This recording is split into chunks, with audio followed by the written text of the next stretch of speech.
You're watching Frontline from New Frontiers Television, and this is the interview segments where today we will be talking about the proliferation of political parties in Nigeria.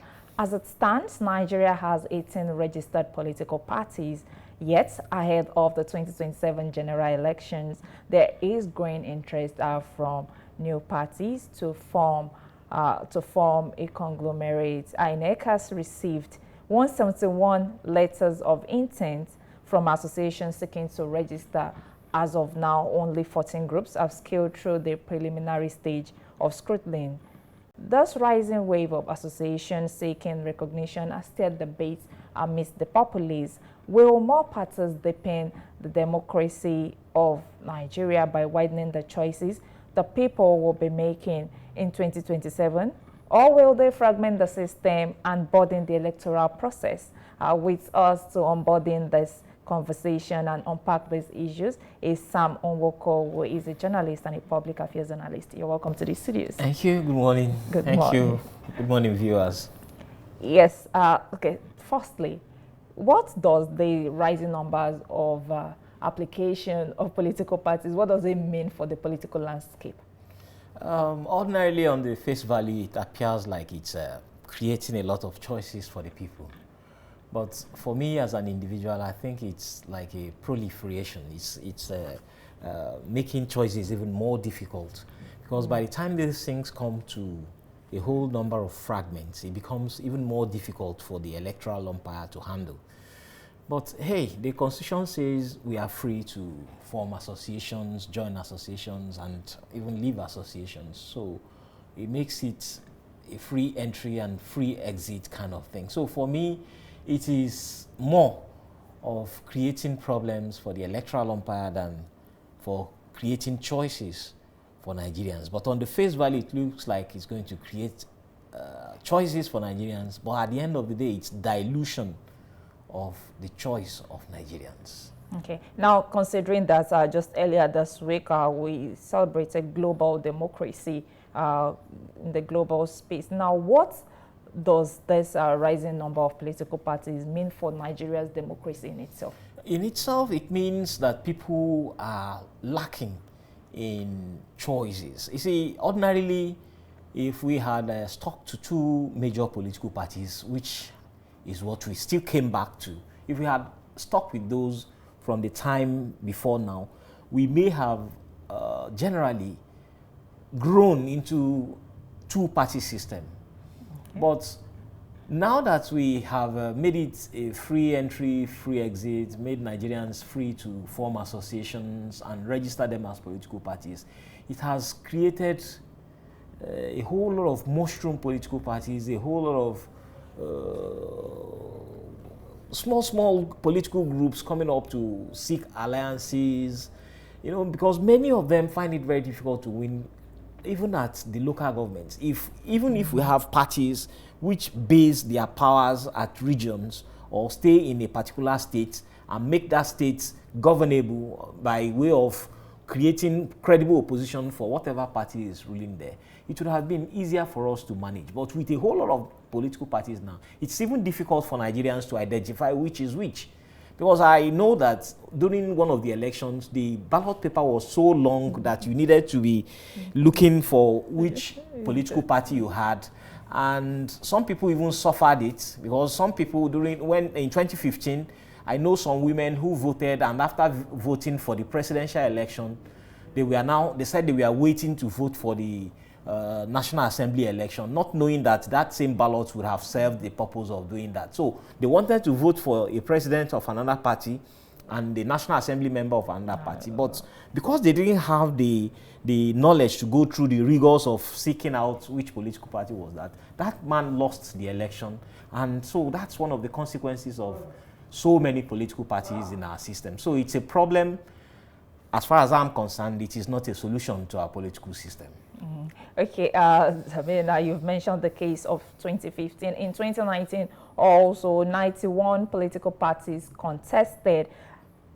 Currently now, about 74 of them have been deregistered. Now, in your own view, are many of those associations genuinely driven by ideology and grassroots mobilization, or they are more of special purpose vehicles for bargaining and influence? I like that, special purpose vehicles. In fact, so, one politician recently referred to certain kind of political moves as Iruwa Ugiriwa. That's what I think it is. These things are meant to achieve certain things, certain goals, and that is what I want to take your special purpose vehicles to mean. Now, it is, or they are special purpose vehicles because when they fail to get what they want in one political party, they will just step into another political party and get what they want. I remember the case of Senator, I've forgotten his name, in Delta North. The PDP did not give him the ticket. They said, you've been the one representing, so they wanted to change him and they gave the ticket to somebody else. This man, I remember his name, Senator Sonny something. He moved from the PDP, went to Olokere, this party with Squirrel, APP. Okay. He went to APN or something, a very obscure political party, won the election. After he was sworn into the Senate, he returned to the PDP. He said he only did that to show them that it is people that make the political party. It is not what the leader says, and so on and so forth. So what that means is that these political parties are there for the taking. Example is what we have with the ADC right now. The ADC was there. I'm sure not many people know who the chairman of ADC is in Oyo State. I'm sure not many people know who the chairman is in, say, Osun and Lagos. They are non-existent in those places. The only place where I know the ADC, I myself know the ADC to exist and make wave is in Anambra State, where Okera Osmosu used to be their perpetual governorship candidate. Now, the coalition has come and said, okay, we are going to use the ADC as a vehicle. So what it means is that it's there for the taking. It's a special purpose vehicle for the sake of snatching the presidency, because I don't know if they will be able to contest governorship and sundry elections in the coming.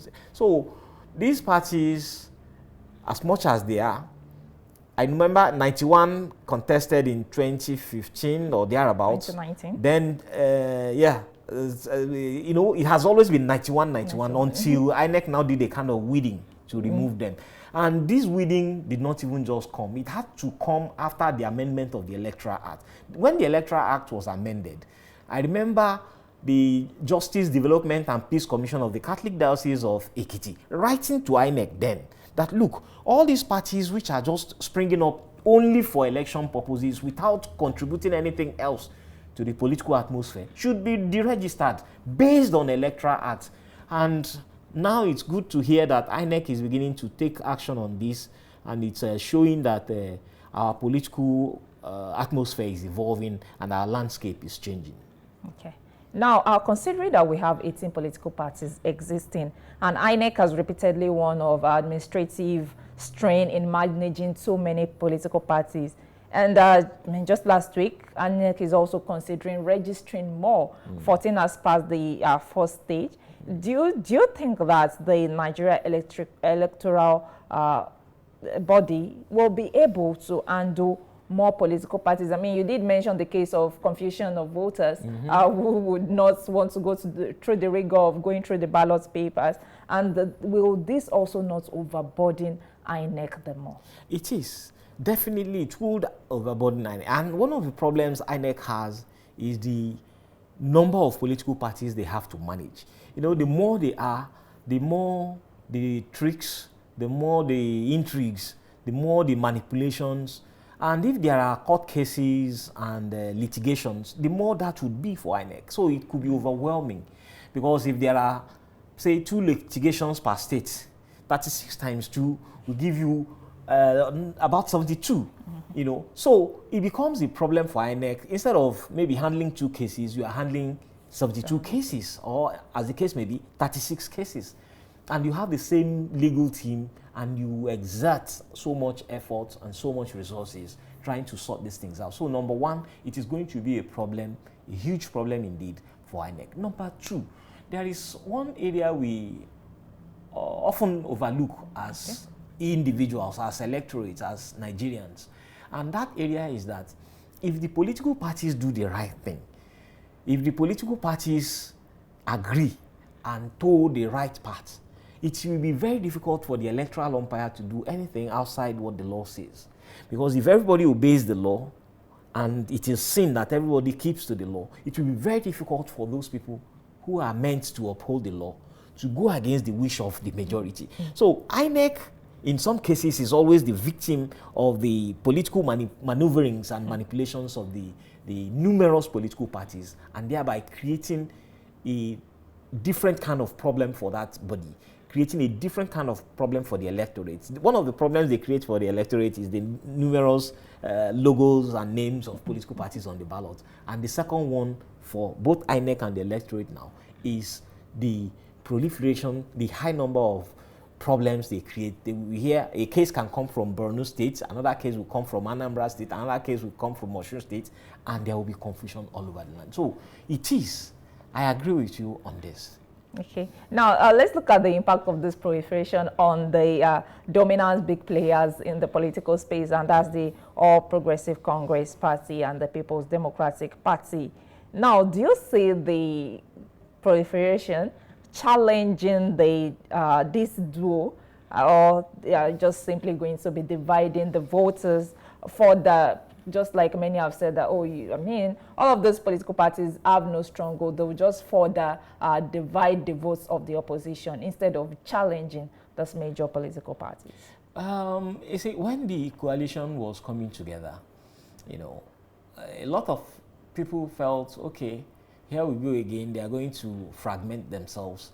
And when they fragment themselves, at the end of the day, they will now say, if four of us had been together, four of us gathered 4,000 votes as against the 1,800 votes that the other one gathered. So our 4,000 votes would have defeated them. But hey, what ideologies are there for them? There is none with a single kind of ideology. So first of all, there is no ideological issue on the table.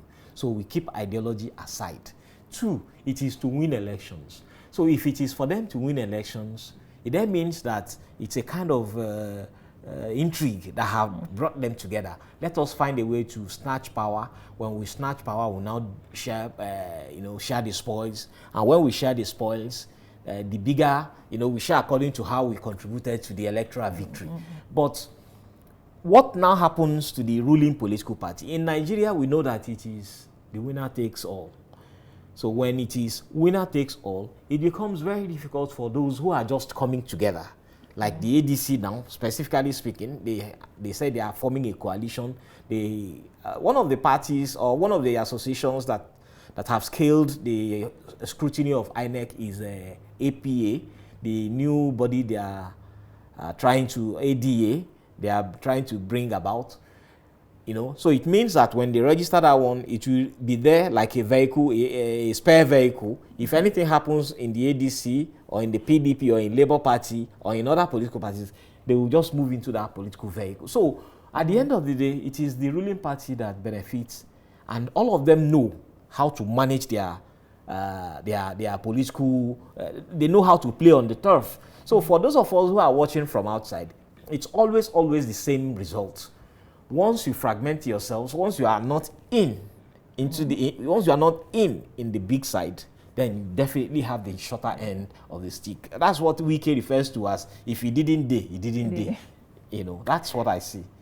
Okay. Now, I mean, looking from the points you've raised, lack of ideology, and then the fact that some of the political parties cannot even win a councillorship seat for their party. Now, so from your own perspective, now, do you think that Nigeria need more political parties, or we need stronger political parties?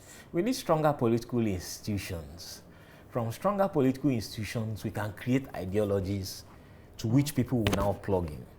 That's why I liked, though we are very young then, we are just coming towards the age of reason, when we had two political parties mainly, the National Republican Convention and the Social Democratic Party.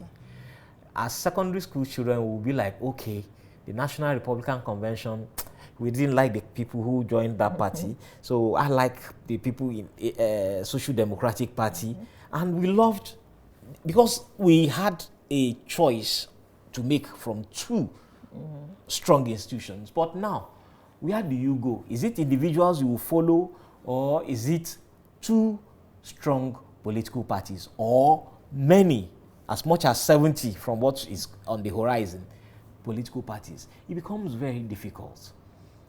It becomes really very, very difficult for Nigerians. So I want to agree that it will be better if we narrow and streamline all the things we are doing. And since we have modeled, since we modeled our democracy after that of America, why not let's just leave the two strong political parties, and then everybody else should join? But hey, we don't have ideologies. Chief Bola Ige once said that the 5 political parties that we are jostling them to make Abacha their candidate, the 5 political parties, he described them as the 5 leprous, 5 fingers of a leprous hand. So they are all there with one aim, just grab power. After you grab power, you now see who and who will come. No ideology, nothing. So without ideology, it will be very difficult to have a drive. It will be very difficult to say this is where we are going. In the days of UPN, in the days of MPN, in the days of MPP, GNPP, PRP, and so on, they had ideologies. We know the ideology of UPN. They had 5 cardinal programs, they called it, and one of them was free education, which we still talk about till today. What is the ideology of PDP? What is the ideology of ANPP? What's the ideology of ADC? What's the ideology of APC? Even the APC, what's the ideology? So there is virtually nothing. Their ideology, if I may refer to it as that, is grab power. Then after you have grabbed power, you now begin to look for what to do with the power. Okay, now, well, while it might be difficult to have a major shift, I mean, it is not a rare occurrence in Nigeria, considering that the APC rose into power in 2015. They came from obscurity into the limelight in 2015. Now, looking at some of these formations happening, do you see the 2027 election tilting towards that side, considering that there are major stakeholders now trying to form coalitions? Yes, I see it tilting towards the APC. The APC definitely, whether you want it or you don't want it, let me be religious now. Whether the devil likes it or not, Jesus is Lord. That's what it is on our political turf today. Whether the devil likes it or not, Jesus is Lord.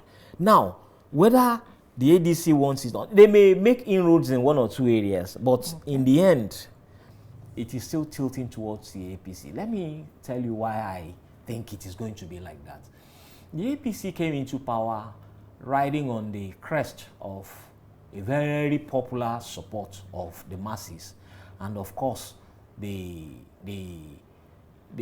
criticism and the bringing down, let me use that word, the hammering of the government of the People's Democratic Party.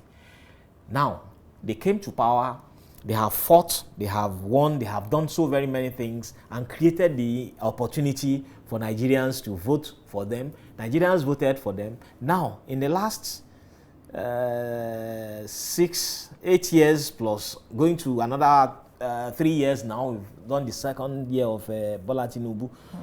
The same cries Nigerians had that brought PDP down are still on the table.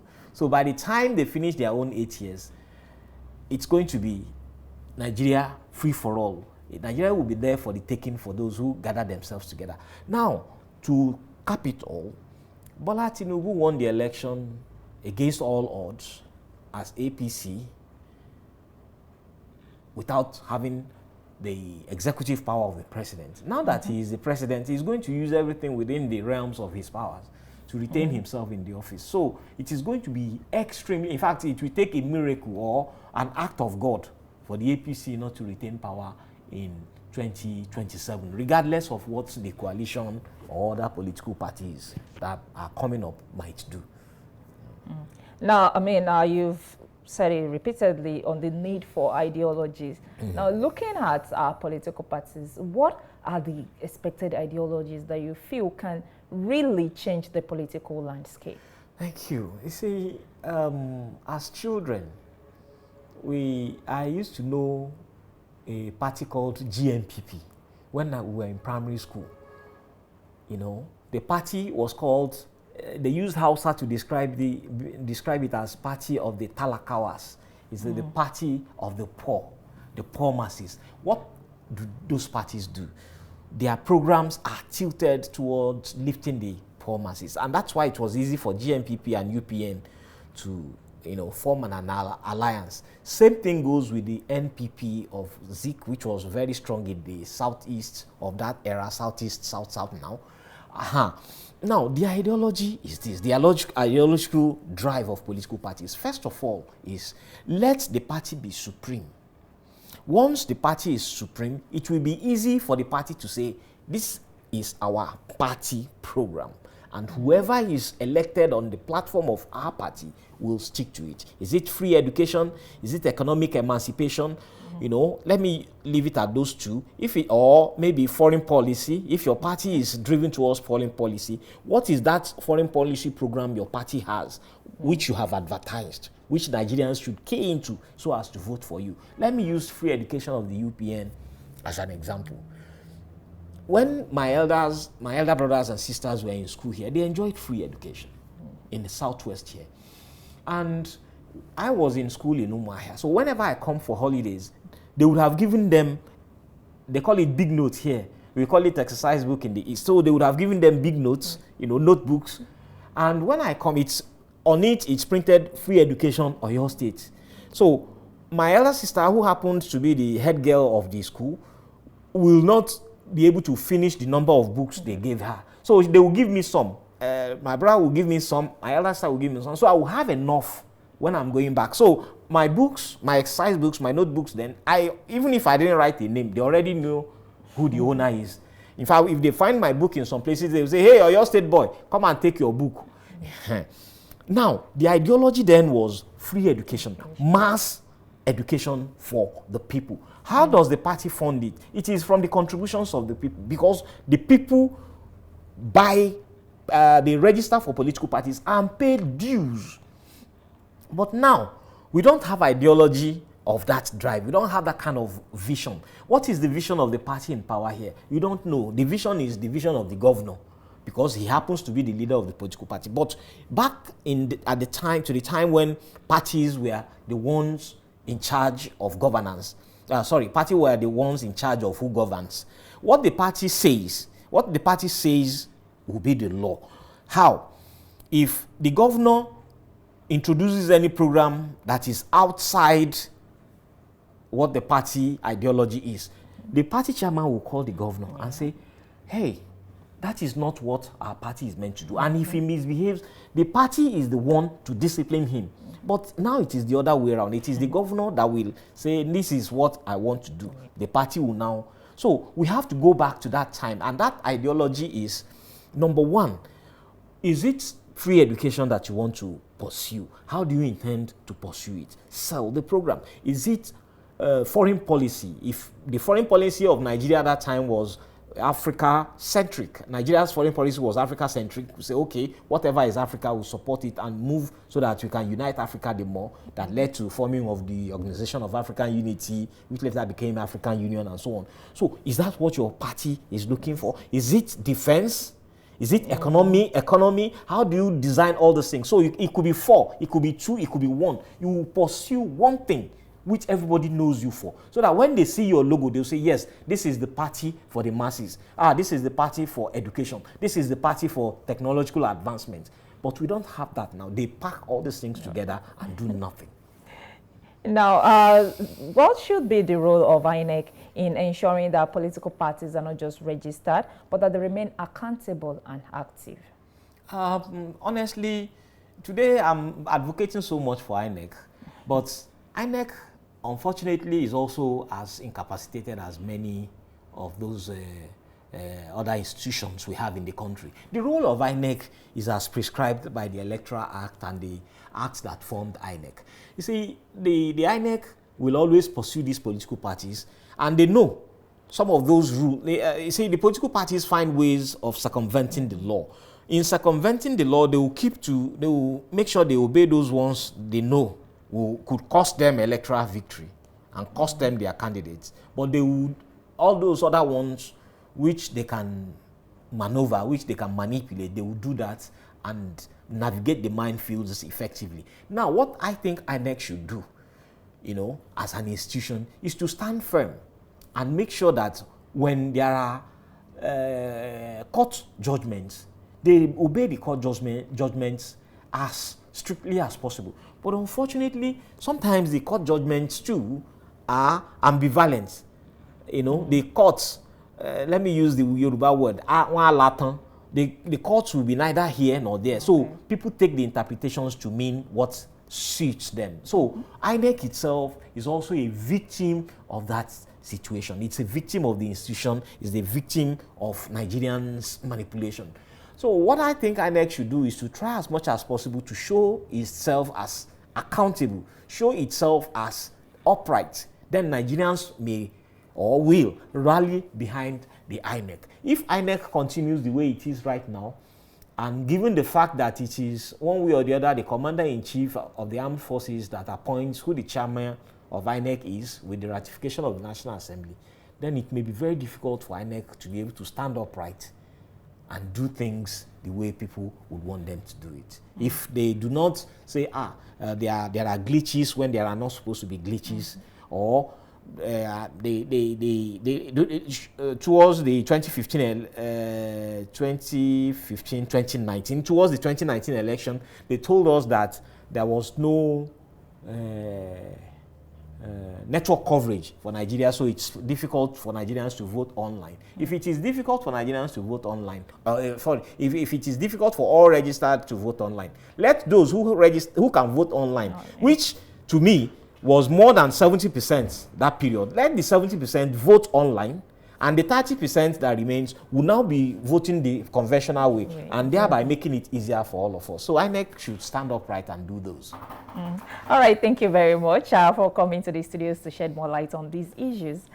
As we have discussed, Nigeria currently has 18 registered political parties, but with 171 associations seeking entry and 14 already shortlisted. The debate continues on whether this trend strengthens democracy or fragments it.